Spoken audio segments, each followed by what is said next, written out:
Hi, I'm Derek Ashong, and you are now in the stream.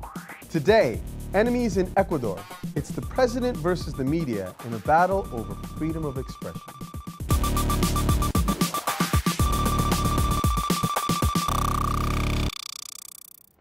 Our digital producer, Ahmed Shihab Al-Din, is here looking out for your live feedback. Tweet him using the hashtag AJStream. Joining him on the couch today is journalist and author Ioan Grillo, who was in Ecuador earlier this year and saw the situation on the ground.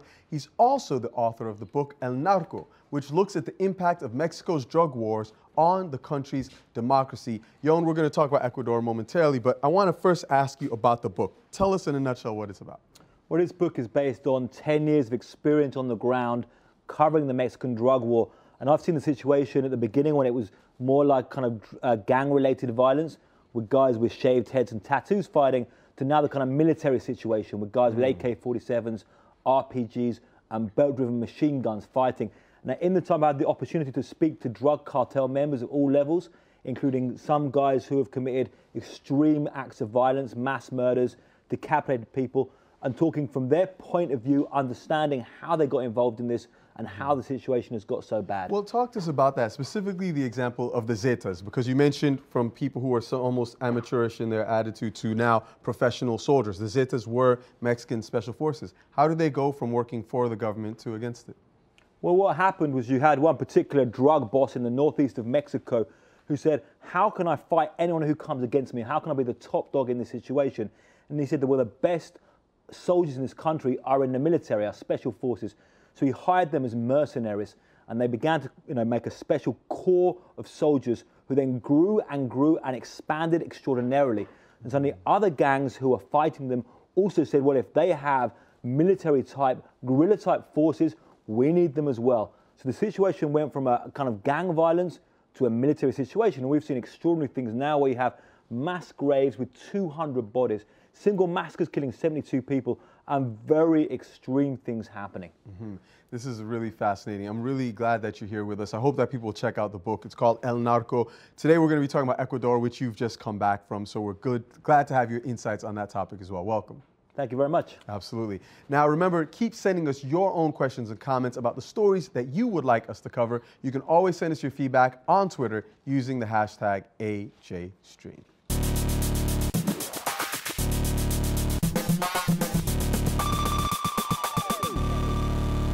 So today, the story that you've shared with us comes from LiveJ on Twitter, so thank you, LiveJ.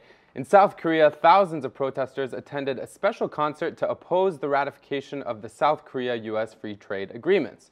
Now, this YouTube video right here shows the event to give you a sense of just how large it was, which was organized by an online satirical radio program called I Am a Sneak. Police estimates that only 16,000 people attended, but organizers insist that the numbers were closer to 50,000.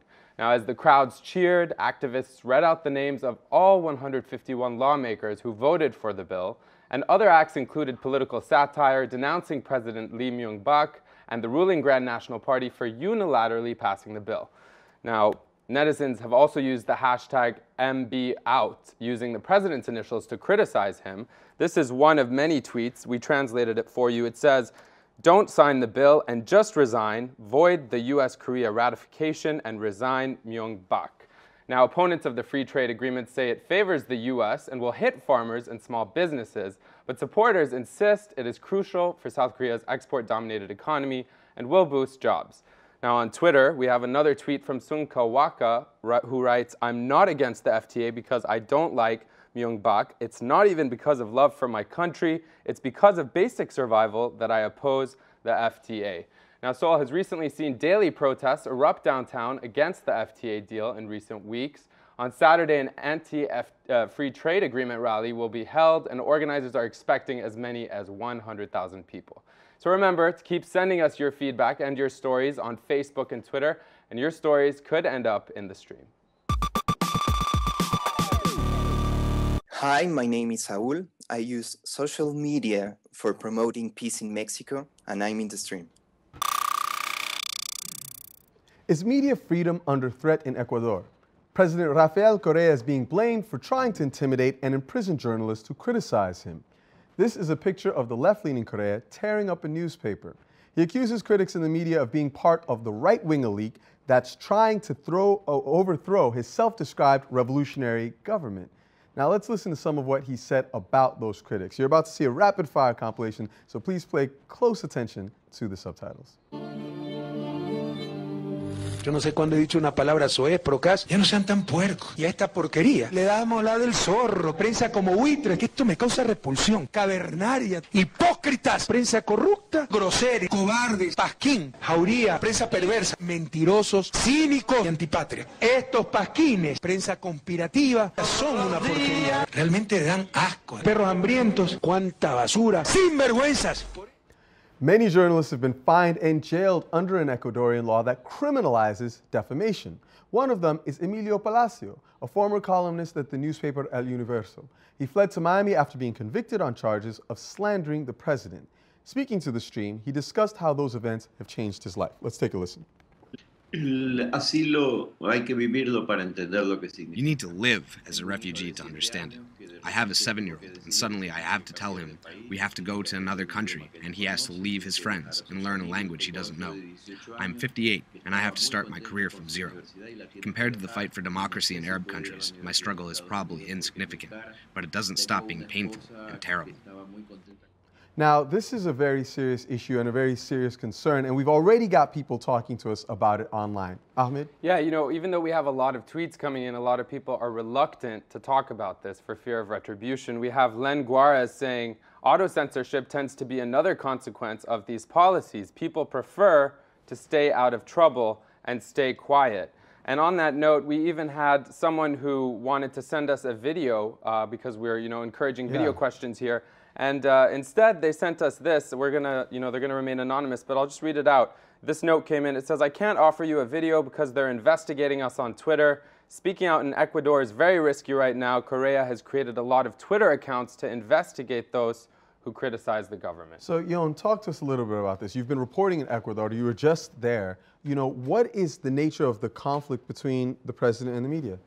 Well, the conflict in Ecuador is like many playing out across Latin America these days, and could also be interesting for how we see the democracies develop in the Middle East and North Africa, because in some ways where Latin America is now is where the Middle East could be in 10 or 15 years, the same issues of democracy in the weak democracies in these countries. So you have the issue where you do have a lot of business interests of the powerful and unfair countries, and certain economic elites having power in the media. But you also have presidents with authoritarian leanings who want to attack that. So sometimes when they attack the media, there is sympathy among some people saying, yeah, the media do represent these rich people. They've never represented us, the poor. At the same time, you're using that opportunity to really limit press freedom. Now, some of the attacks, it would be like if in the United States where you get the media accusing Obama of not being born in the United States, well, he could start jailing those people and saying, well, this is slanderous. You're saying I'm not an American. Right. Yeah. You could jail them. So in some ways, it could be a kind of comparison there. You can't have, as a standing president, it's very dangerous.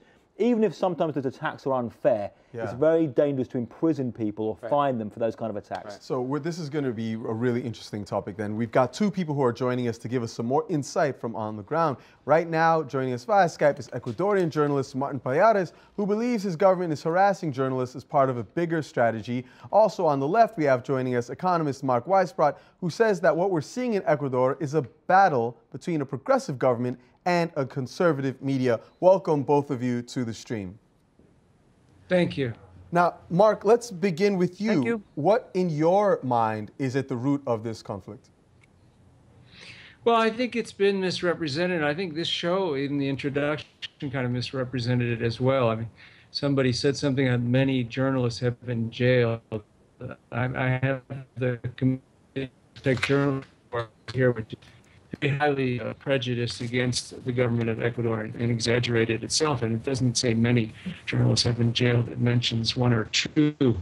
So I think that's already shows kind of exaggeration that's typical in the media. And the whole thing is misrepresented because it's portrayed, and I don't blame Committee to Protect Journalists, for example, for, you know, taking an absolutist position, you know, or being against criminal libel laws. I'm against that too. I don't think there should be any criminal penalties for speech, for example. Although you do have them in Europe. You have people sentenced to jail in Austria and Germany. But please talk to us specifically about what you think is at the root of the conflict between the president and the media.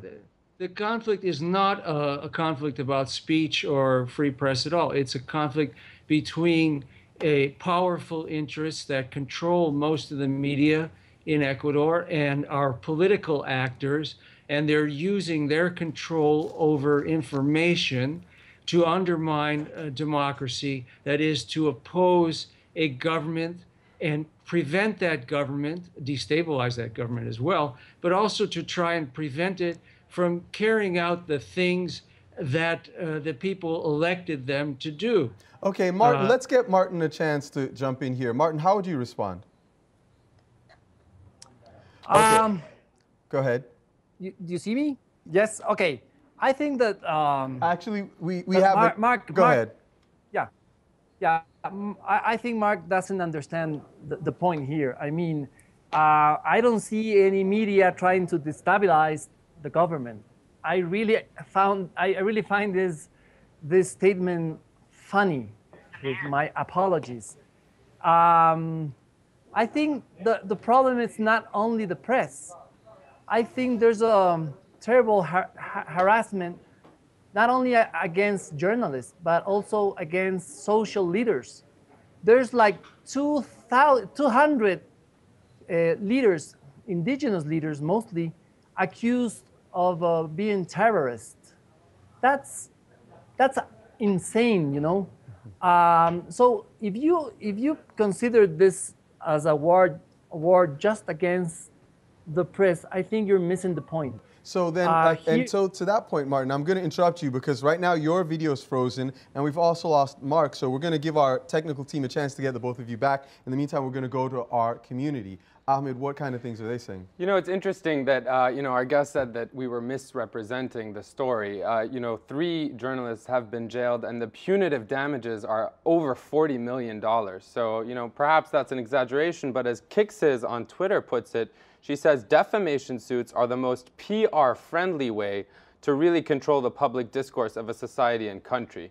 So perhaps, you know, it's not cracking down on people and just throwing them in jail, but by appointing judges, many people see him as perhaps doing the same thing, but doing it the PR-friendly way. Well, but also, sometimes not just the political angle. I mean, because he's a left-leaning president, you could say, you know, some people from the left sympathize and say, well, he's defending the rights of the poor and the revolution. But now we're seeing in Mexico right now, President Calderon, who's a right-leaning politician, threatening to sue people over defamation for trying to take him to the International Criminal Court. So sometimes it's not ideological, it's presidents across the region trying to clamp down and hold more power over the media. Okay, so then let's try to get back to our guests on this. Mark, we don't have your video, but we do have your audio. How do you respond to the idea that maybe this is beyond Ecuador, that presidents around the region are using these kinds of tools to clamp down on dissent? I think it's ridiculous. It's absolutely ridiculous. And, you know, if you had been to Ecuador, you know, you would see how ridiculous it is. You know, if you go to Argentina, well, that's fine. You have a point of view. But I was there for a month and I read the papers every day and I watched the television, and there's more opposition to the government there than there is in the United States. So if they're clamping down, then we must be living in a totalitarian dungeon.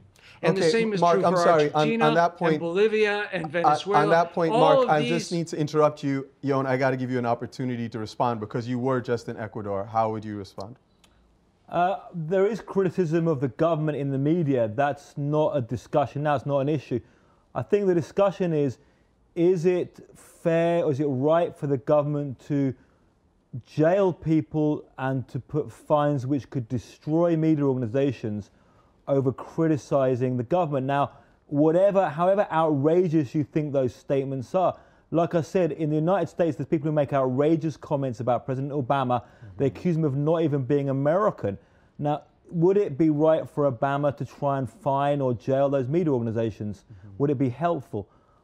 So, well, we're going to come back to get their response to that in a moment, but we do want to get some more notes from our audience on this. Derek, you know, people are really passionate about this topic, and the people who do feel comfortable to tweet in are trying to characterize what the actual issue is. S4Z12 is saying the issue in Ecuador is not defamation, but the assertion of power. President Correa has adopted an authoritarian posture that does not allow for critique or opposition. His political adversaries and opposing journalists are constantly under attack. And then to your point, since free press and free speech are a threat to him, he owns the courts. Suing for defamation is simply, again, the quickest route to assert his power. And let's actually get some clarity on this in the comparison to Europe that was made. Because my understanding is that in certain European countries, particularly the UK, and you're a British national as well, that you can have the ability to sue for defamation in a civil context. But what we're talking about in Ecuador is actual criminal liability. Is this an accurate description? Yeah, I think so. And also, I mean, I wouldn't always be a complete defender of all of the European press laws. There's some difficult debates there.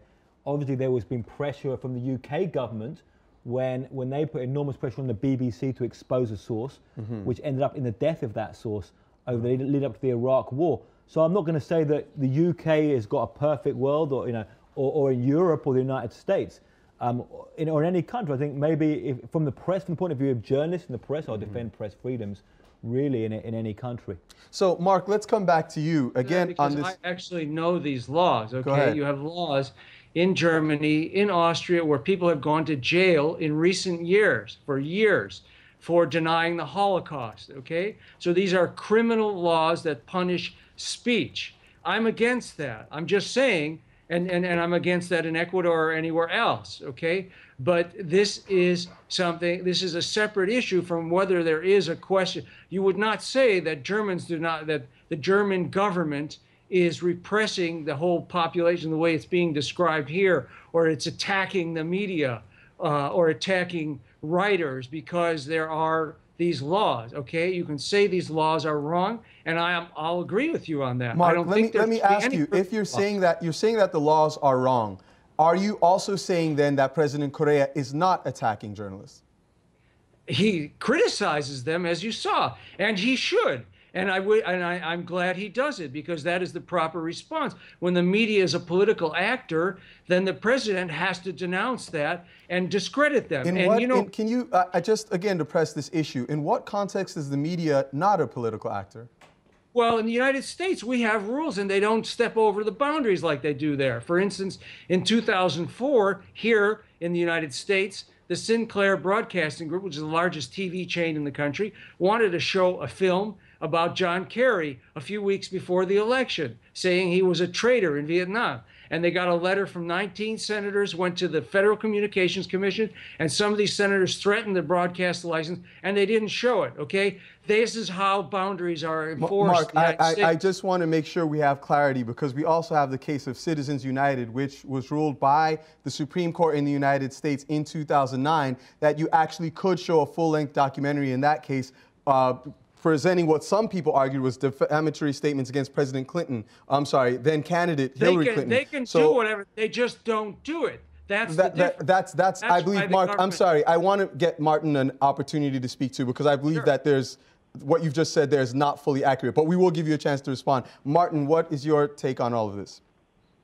Okay, sorry, I couldn't hear Let me present you a very specific question. The specific question in this case is the president of Ecuador actually engaged in a stifling of the media, or is he engaged in a legitimate rebuttal of unfair charges? Okay, first of all, to consider this a progressive government is kind of stupid. I'll tell you why. Because he is not chasing only journalists. He's chasing every single social leader that criticize him. So this is not only a matter of the press against the state. This is the state against the citizens. Okay. Second thing. Mark said that it's the right-wing media that is criticizing Correa. Listen, I've been journalist for more than 20 years, and we've been doing exactly the same thing with all the other governments. So this is not new. This is absolutely not new. All the governments before Correa are considered neoliberals from the right wing, and the attitude of the media and the attitude of the journalists it's been exactly the same. So you cannot say that Correa is a progressive government, and that's why we are criticizing. That's rubbish, absolutely rubbish. I mean, we are facing a very awkward situation. Martin, let me get Mark. It is not a matter. I'm sorry. Finish your point. I want to give Mark an opportunity to respond. Please finish. Yeah, and this is not. I think this is not a matter of only of a political issue. I think here we need even a psychologist to try to understand what Correa has in mind. You know okay, let's actually give Mark a chance to respond there. Go ahead. Well, I mean, I'll give you examples if you want. I mean, here's from the Committee to Protect Journalists report. They mentioned in one sentence that Tele Amazonas, which was a station, it says, was ordered off the air for 3 days in 2009 after running a story about the effect of natural gas exploration on the local fishing industry. Well, you know what actually happened? They were shut down for 3 days and given a very small fine, actually, because they violated a law which prohibits the broadcasting of false information that actually causes civil disturbances. What they did was they falsely, this was about the island of Puna, where most of the people make their living from fishing, and they told people deliberately and falsely that they weren't going to be able to fish for half the year. And that actually led to social disturbances. And by the way, 8 out of the last 10 presidents at Ecuador did not finish their term of office. So civil disturbances is a lot more serious there than they are, you know, Occupy Wall Street here. Okay. Oh, okay. So this is why they got, and you see how this is distorted, okay? Because this is a legitimate, and they were shut down for 3 days. So what? You know, it was nothing, and it was their second offense. Mark, on that point, I think we're getting a little too close into the weeds. I want to make sure we get our community involved once again in the conversation. Ahmed. Yeah, I mean, taking a broader look, I think we have a tweet from Tor Bear on Twitter saying, media in South America is dominated by the oligarchy. The media needs regulation to stop it being used as propaganda for the rich. And, you know, that regarding that very same article that you were talking about, attacks on the press, we see that the government retained control. I don't know if you can see this on my screen from CPJ. The government retained control of 2 television stations, TC Televisión, Gamma Visión, that it had confiscated in 2008. And then it says the government placed 2 journalists with close ties to Korea in charge of the stations. And, you know, by 2009, the stations were still under official control. So perhaps to prove the point of our commentator. Mark, your response. That's in the same article that you cited from CPJ. Yeah. Well, most of the media that people watch and listen to and read in Ecuador is still against the government. It's much more than here, and so I mean, you know, it's not a free speech question. It's a question of powerful interests with a near monopoly over the means of communication, controlling the flow of information to prevent a democratically elected government from doing what it was elected to do. You know, if Obama actually tried to do the things that he promised in his election, you would see the same kind of thing here. You'd see Fox News, but not just Fox. You would see the rest of the media turn against him too. And you've seen this in Argentina. You've seen this in Bolivia. Mark, I want to give Ioan an opportunity to jump in.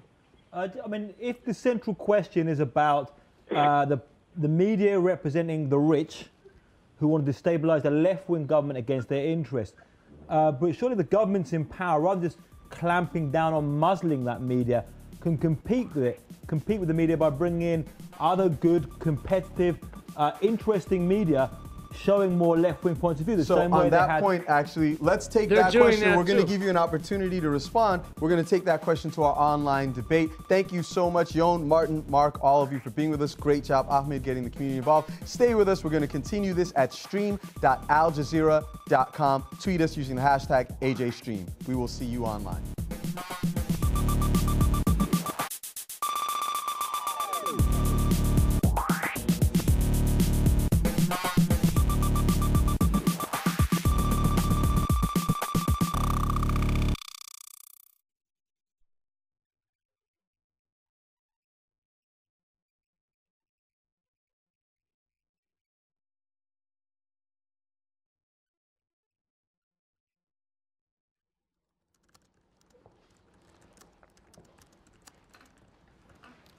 Welcome back. We're going to continue this conversation about what is happening in Ecuador, the conflict or the seeming conflict between President Correa and the media in the country. Now, Ioan, let's come back to you on this particular point. You were raising an interesting question about why the government-run media doesn't present certain kinds of ideas that might be presenting their side of the coin. Well, what I mean is, what I was trying to say is, if the governments often get very angry and shut down, in this case of Venezuela, where they shut down some very popular media outlets. I mean, if the government, why can't the government actually have media which can be commercially successful with left-wing perspectives? Often the government-run media has a very small audience, and the commercial media has very big audiences. Why can't they have the power and the resources to try and make media? I want to give Martin a chance to speak, and we're going to get Mark's response as well. Martin, I know we have you here by phone. What's your take? Do you think that the government could be doing more with the media it does control? Listen, Mark just said that the much of the media is against Correa. I have to say that much of the media belongs to the government. He talks about a monopoly of private media. That's a huge lie. You know, the government owns 3 national TV channels, in 20 media outlets as a whole. I mean, what monopoly are you talking about? I didn't say monopoly. I said near monopoly.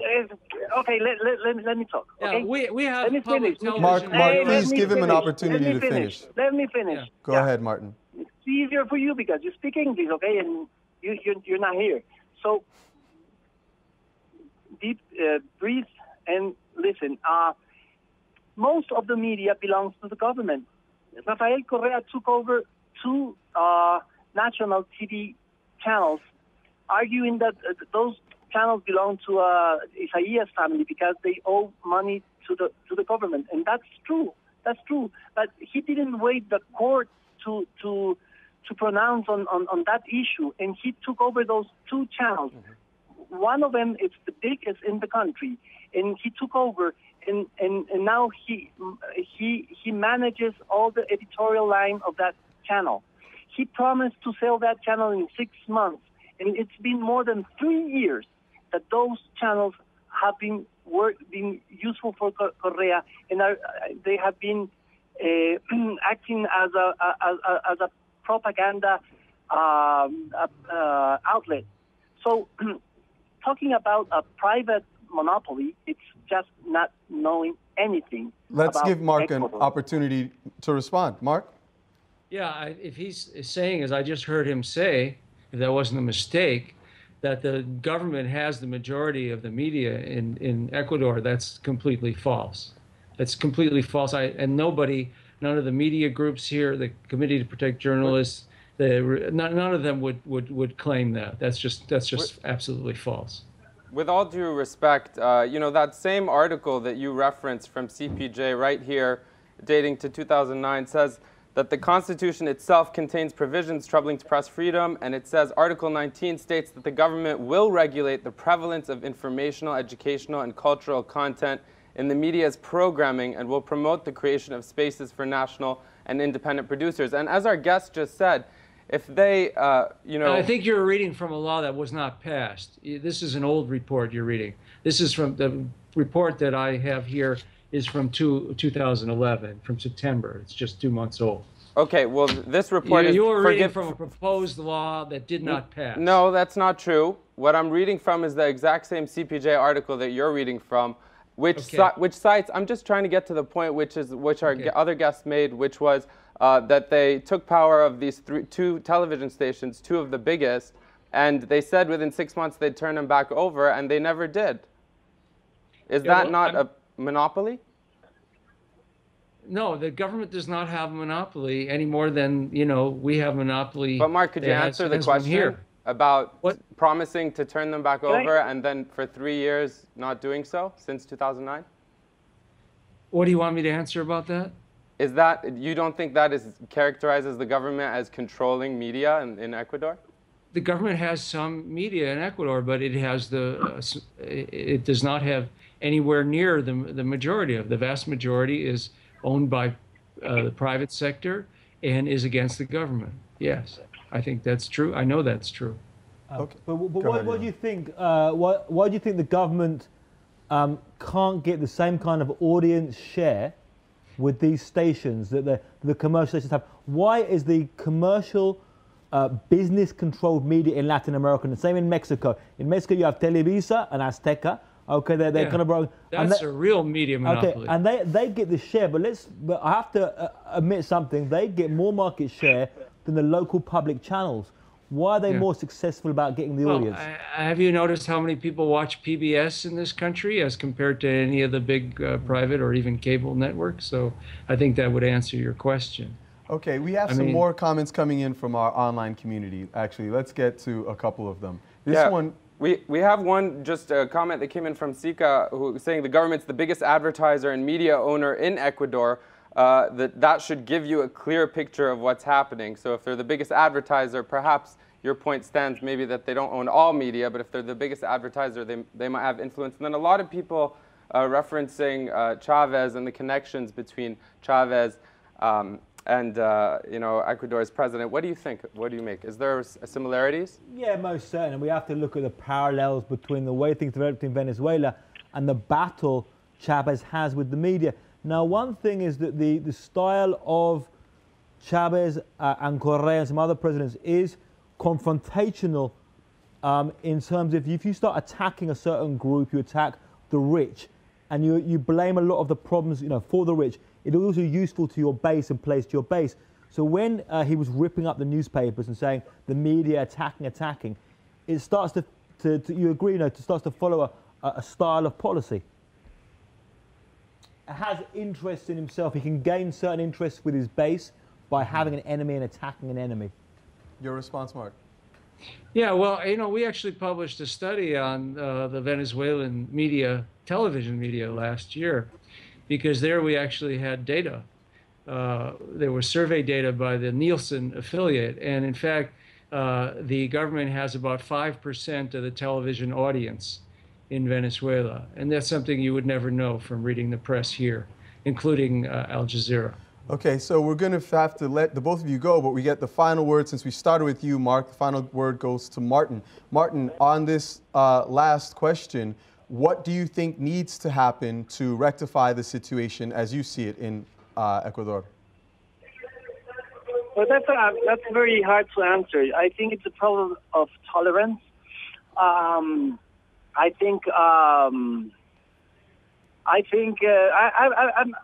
not very hopeful about what's going to happen with Correa. I think he has not the psychological profile to accept that he has to accept to be criticized. So I don't see there's much to do about just civil resistance. And I know that's what Correa is fighting against, civil resistance. That's why I was talking about this is not just about the press. This is about social protest. And what Correa is doing, he's criminalizing any sort of social protest in Ecuador. I got the feeling that Correa, what he really needs is to have an enemy, somebody to fight with. And he chose one of the weakest, that is the media. I don't know about Argentina, I don't know about Venezuela, but here the media, it doesn't belong to these huge holdings or oligarchies as I suppose happens in other places. But here the media is not as strong as the cliché, the dominant cliché says, that the media belongs to the rich and the media is right wing and the media is whatever. That cliché doesn't work here. It's very easy to talk with, to speak about these issues with clichés on your mouth. But if you come here and you see what the reality is, you'll find something quite different. Martin, we'll have to leave it there. Thank you, Martin, and thank you, Mark, both of you for joining us in this conversation. We're going to leave this actual segment with this final tweet from @TangoDemon. Truth is that Correa cannot stand critics, and frankly, he's behaving like a dictator, corrupting the justice system for power. Whether you agree or disagree, definitely tweet us at AJ Stream. We're going to close out with some of the other stories that we've been following. Ahmed, let us know what we've been looking at. Thanks, Eric. Well, our lead section is meant to give you a taste of some of the other stories we're following here in the stream. As Derek said, the first, apparently smartphones are secretly recording everything you do. An Android developer recently discovered a covert application called Carrier IQ that's built into most smartphones that doesn't just track your location, it secretly records your keystrokes, and there's nothing you could do about it because you can't turn it off. Now, the company's website claims that the software aims to gain unprecedented insight into their customers' mobile experience as concerns, as you can imagine, grows among users. Now, our next lead comes from China, which is raising its poverty line to 2,300 yuan, which is approximately $260 US dollars per capita annual income. And the population below the poverty line will rise now from 26.88 million to 130 million people, prompting netizens to question the government's motives and poverty relief work. And our last lead comes from Britain, where intelligence services have created an online game that they hope will identify future spies. So anyone who figures out the code and enters the hidden keyword is taken to the recruitment website and granted an interview. So for those of you who want to apply to this, you have to be a British citizen. So sorry about that if you're not. Those are just a few stories we are following in the stream. To learn more about them, you can visit stream.aljazeera.com/leads. And you could vote them up or down, and if they get enough votes, we might very well take a closer look in an upcoming episode. Derek? Thank you, Ahmed, and thank you, Ioan, so much for being with us. We appreciate it. Once again, this was a hot topic. We're glad that we had the chance to discuss it with you. This conversation will continue online, as always. So join us at stream.aljazeera.com. Tweet us at AJ Stream. We'll see you online.